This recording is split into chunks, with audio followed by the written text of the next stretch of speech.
శ్రీమాత్రే నమ. జయ గురు దత్తాత్రేయ నమ. ఈ వీడియోలో మనం మీనరాశి వారికి జూలై 1 నుంచి 15 మధ్యలో పక్ష ఫలితాలు తెలుసుకుందాం. మరి ఈ రాశి వారికి చాలా వరకు ఈ రాబోయే 15 రోజులు కూడా ఒక అద్భుతమైనటువంటి యోగం ఏర్పడింది. చతుర్థ స్థానంలో శని గురువుల కలయిక వల్ల రాశ్యాధిపతి గురువు చతుర్థ స్థానంలో ఒక విధంగా ఈ రాశి వారికి ఏదైనా విద్యా సంబంధించిన విషయాలు, వాహనానికి సంబంధించినవి, మాతృ సంబంధించిన విషయాలు, ఇవన్నీ కూడా జాతకుడికి అనుకూలంగా ఉంటూ ప్రశాంతంగా తన యొక్క వృత్తి వ్యవహారాలు నిర్వహించుకోవడానికి కూడా ఈ గురువు 4వ స్థానంలో చాలా హ్యాపీగా ఉండడం జరుగుతుంది. ఇప్పుడు రవిగ్రహం అక్కడ కలగడం వల్ల జాతకుడు ఏదో సాధించాలనే పట్టుదల కలుగుతూ ఉంటుంది. ఆ కారణం వల్ల తన యొక్క ప్రయత్నాలు సక్సెస్ అయ్యే అవకాశం ఉంటుంది. గురువు ఈ రాశి వారికి దశమాధిపతి, అంటే వృత్తికారకుడు.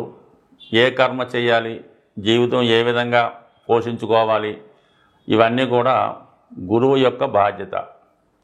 మరి రవి 6వ స్థానాధిపతి, అంటే సర్వీసు. మీరు ఏ విధంగా సర్వీస్ చేస్తారు, ఎంత నిజాయితీగా ఉంటారు, ఇవన్నీ రవి యొక్క బాధ్యత. ఈ 2 గ్రహాలు కలగడం వల్ల ఇప్పుడు మీరు చేస్తున్నటువంటి ఉద్యోగ ప్రయత్నాలు ఏవైనా ఉంటే అవి చాలా వరకు సక్సెస్ అవ్వడం జరుగుతుంది. గతంలో మీరు చేసినటువంటి కృషికి తగిన ఫలితం ఈ సమయంలో రావడం జరుగుతుంది. ఏదైనా ఈ సమయంలో మీరు ఒక నెంబర్ 1 స్థాయికి ఎదగడానికి ఈ గ్రహస్థితి సహకరిస్తూ ఉంటుంది. అటు విద్యారంగంలో ఉన్న, ఫైనాన్స్ రంగంలో ఉన్న, ఎందులో అయినా ఉండడం వండి కంపల్సరీగా మీకు తగిన గుర్తింపు రావడం జరుగుతూ ఉంటుంది. ఇది మీ యొక్క జీవిత ధ్యేయాన్ని, సంతృప్తికరమైనటువంటి మీ సక్సెస్ని మీకు చాలా వరకు ఆనందాన్ని ఇవ్వడం జరుగుతూ ఉంటుంది. అటు ప్రభుత్వ ప్రోత్సాహం జరుగుతుంది. మీ యొక్క సంస్థలో, అంటే మీ యొక్క సొసైటీలో, మీ యొక్క సర్కిల్లో మీకు ఒక ప్రత్యేకమైన గుర్తింపు ఈ సమయంలో రావడం జరుగుతూ ఉంది.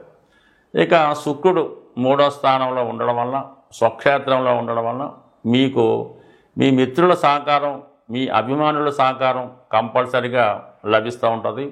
మీరు చేస్తున్న ప్రయత్నానికి వారి యొక్క సహకారం కంప్లీట్గా రావడం జరుగుతుంది. 3వ స్థానంలో ఈ శుక్రగ్రహం కొత్త పరిచయాలు ఏర్పడుతుంటాయి. ఏదైనా ప్రయాణంలో కానీ, ఒక వివాహ వేడుకలో కానీ ఎవరో ఒకరు మీకు పరిచయమై వారు మిమ్మల్ని మీలో ఉన్నటువంటి పాండిత్యాన్నో విద్వత్తునో విశ్వసించి వారు మీకు ప్రోత్సహించడం, మిమ్మల్ని కంప్లీట్గా నమ్మడం కూడా జరుగుతూ ఉంటాయి. ఈ కారణం వల్ల కొత్త పరిచయాలు ఏర్పడతాయి.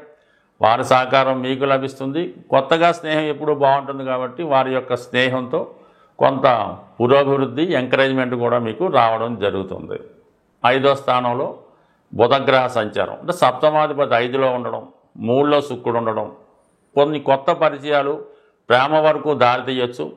లేదా మీకు ఆల్రెడీ చాలా కాలంగా పరిచయం ఉన్నటువంటి అమ్మాయి లేదంటే అబ్బాయి మీ కొలీగ్ కావచ్చు, ఇరుగు పొరుగు అబ్బాయిలు అవ్వచ్చు, మీతో కలిసి చదువుకున్నటువంటి అమ్మాయి కానీ అబ్బాయి కానీ ఈ సమయంలో వివాహ విషయంలో ఒక నిర్ణయానికి రావడానికి జరిగే అవకాశం ఉంది.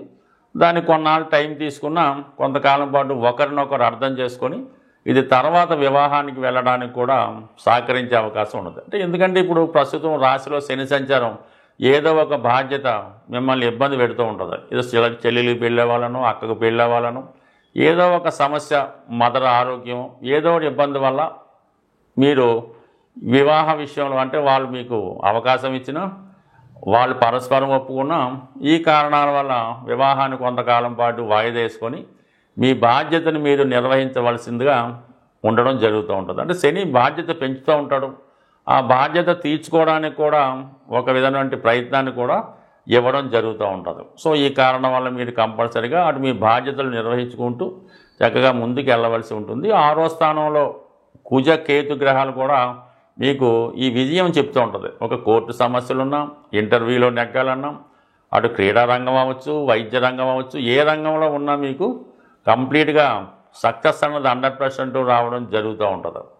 సో అలాగే కేతు కుజుడు కలిసి ఉండడం వల్ల మీలో నైపుణ్యం పెరుగుతూ ఉంటుంది. ఇది వైద్య వృత్తిలో ఎవరైతే ఉంటారో వాళ్ళకి కుజ కేతువులు ఏదన్నా మంచి సర్జన్స్గా పేరు తీసుకురావడం జరుగుతూ ఉంటుంది.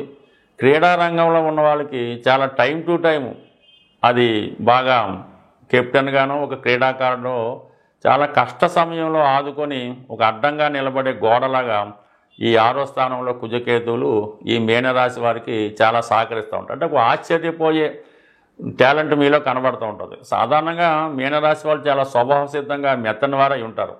కానీ ఏదైనా పని వచ్చినప్పుడు ఇటువంటి కాంబినేషన్ ఏర్పడినప్పుడు మొత్తం మీ యొక్క శక్తినంతా ధారపోసి ఆ ప్రయత్నం నెరవేరే విధంగా అడ్డుగా మీరు నిలబడి ఆ సమస్యని బయటపడే అవకాశం కనబడుతూ ఉంటుంది. చాలామంది ఆశ్చర్యపోతుంటారు, వీరేనా ఇంత గొప్పగా ఇది సాధించారు అన్న విషయాన్ని మీకే కొన్ని సందర్భాల్లో ఆశ్చర్యం కలుగుతూ ఉంటుంది. అటువంటి ప్రదర్శన, అటువంటి టాలెంటు ఈ సమయంలో మీకు కనబడడం జరుగుతూ ఉంటుంది. ఇవన్నీ బాగున్నప్పటికీ కూడా 12లో ఉన్నటువంటి రాహు మిమ్మల్ని రాంగ్ డైరెక్షన్ వైపు ప్రయాణించే వాళ్ళు కొంతమంది ఉంటారు. మీ యొక్క తెలివితేటల్ని, మీ యొక్క సక్సెస్ని ఇతరులు ఉపయోగించుకొని వారు క్యాష్ చేసుకునే ప్రయత్నంలో మిమ్మల్ని రాంగ్ డైరెక్షన్గా ఇచ్చి చిన్న చిన్న రాంగు ద్వారిలో నడిపించే ప్రయత్నం చేస్తూ ఉంటారు. ఏదో ఒక బలహీనతకు మిమ్మల్ని లోనయ్యే విధంగా ఎరచూపే ప్రయత్నం చేస్తుంటారు. కాబట్టి అటువంటి వాటి నుంచి నెమ్మదిగా తప్పుకొని మీ టాలెంట్ను మీరు నమ్ముకొని ముందుకు వెళ్తే 100% ఈ సమయంలో పూర్తి సక్సెస్ రావడం జరుగుతుంది. జూలై 1 నుంచి 15వ తారీఖు మధ్యలో ఉన్నటువంటి గ్రహస్థితి పరిశీలించినప్పుడు ప్రారంభంలో గ్రహాలన్నీ కూడా రాహు కేతువుల మధ్య ఉండడం జరిగింది. ఈ కారణం వల్ల ఏదంటే గోచారీత్యా ఏర్పడినటువంటి ఈ అపసవ్య కాలసర్పదోష ప్రభావం వల్ల చేసే ప్రయత్నాలు ఏదో విధంగా అడ్డు తగలడం జరుగుతూ ఉంటుంది. శని మీనరాశిలో సంచారం, శుక్రుడు స్వక్షేత్రంలో సంచరించడం, గురు అలాగే రవి మిథున రాశిలో, కర్కాటకంలో బుధుడు, సింహరాశిలో కుజకేతువుల సంచారం ఈ 15 రోజులు జరిగే అవకాశం ఉంది. బట్ ఏదైనా ఈ గ్రహస్థితి కొన్ని విభేదాలకి, కొన్ని సంఘర్షణలకి, ఇబ్బందులకి కారణమయ్యే అవకాశం ఉంది. కొన్ని అనుకోని ప్రమాదాలు కూడా జరిగే అవకాశం ఉంది. అలాగే శుక్రుడు బలంగా ఉండడం వల్ల అటు కళారంగం, సినిమా రంగం వాళ్ళకి అనుకూలంగా ఉండే అవకాశం చాలా బలంగా ఉంది. బట్ ఏదైనా రవి ప్లస్ గురువు కలిసి ఉండడం వల్ల చాలా వరకు ప్రభుత్వ అధికారులకు కానీ, రాజకీయ నాయకులకు కానీ అనుకూలత ఏర్పడే అవకాశం ఉంది. బట్ ఇవన్నీ కూడా వారి యొక్క వ్యక్తిగత జాతకం బట్టి ఆధారపడి ఉంటాయి. మనకి ఈ గ్రహాల స్థితిని అనుసరించి చేసుకునే పరిహారాలను బట్టి గ్రహాల యొక్క అనుకూలత రావడం జరుగుతూ ఉంటుంది. ఈ మనం జూలై 1 నుంచి 15వ తారీఖు అంతా కూడా ఆషాఢ మాసంలో ఉండడం వల్ల ఇది అమ్మవార్లకి చాలా ఇష్టమైనటువంటి నెల. ఈ సమయంలో అమ్మవారిని ఆరాధించడం వల్ల వారి యొక్క అనుగ్రహంతో జాతకుడికి ఉన్నటువంటి ఈతి బాధలు, సమస్యల నుంచి బయటపడడం జరుగుతూ ఉంటుంది. సో ఏదన్నా ఒక జాతకుడు జీవితంలో అదృష్టవంతుడిగా మారాలంటే గురుగ్రహ అనుగ్రహం తప్పనిసరిగా ఉండవలసి ఉంటుంది. అటువంటి గురు పౌర్ణిమ ఈ నెల అంటే జూలై నెల 10వ తారీఖున ఈ గురు పౌర్ణిమ రావడం జరుగుతుంది.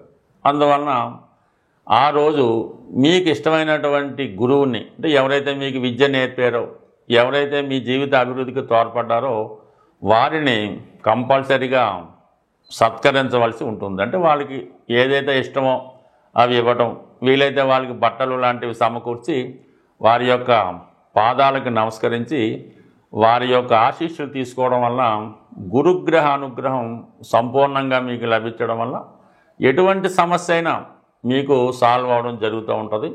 అలాంటి అవకాశం లేని వాళ్ళు మనకి ప్రత్యక్షంగా ఉన్నటువంటి ఇప్పుడున్నటువంటి దత్తాత్రేయుడు, సాయిబాబా వారు, రాఘవేంద్ర స్వామి, ఏ గురువైనా అనవసరం.